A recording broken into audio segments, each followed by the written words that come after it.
لحظة من فضلك، بتعاني من ارتفاع سكر الدم فجأة بدون سبب واضح، أو مانع نشويات وبرضه سكرك عالي، أو بتعاني دايما من خمول وتعب مستمر وبتعيش جوه مشاعر خوف وقلق من الأكل على طول.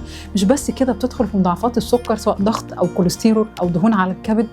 ده طبيعي إن أنت مش قادر تتحكم في سكر الدم، لأن أنت ما عندكش خطة واضحة ومرنة تناسب جسمك وتخليك تتحكم في السكر، مش هو اللي يتحكم فيك. أنا دكتور رحاب الشناوي، وساعدت مئات الحالات إن هي تتعافى من السكري من النوع الثاني، لأن أصل السكر من النوع الثاني هو مقاومة الأنسولين.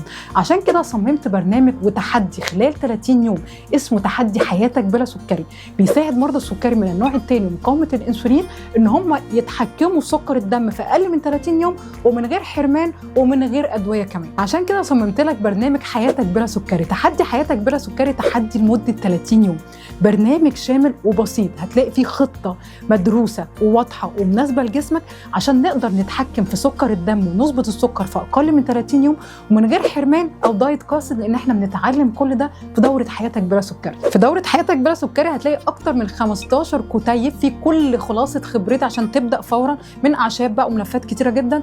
كمان هتلاقي فيه أكتر من 50 وصفة صحية من كتاب رحلة اتزان، هدية طبعا لكل المشتركين في الدورة. وهيكون في 3 لايف معايا بشكل مباشر عشان أجاوب على كل أسئلة المشتركين ونبدأ نفهم الرحلة بتاعتنا هنمشيها ازاي. كمان طبعا هيبقى في جروب هيتم المشتركين عشان تشجعوا بعض، لان كلكم هدفكم واحد، وده بيساعد كتير ان احنا نظبط سكر الدم. دورة حياتك بلا سكري ساعدت حالات كتيرة جدا ان هم يعرفوا يظبطوا سكر الدم في اقل من 30 يوم، وتحسنت حالتهم وتحسنت علاقتهم مع الاكل وقدروا يعيشوا حياتهم بشكل متوازن.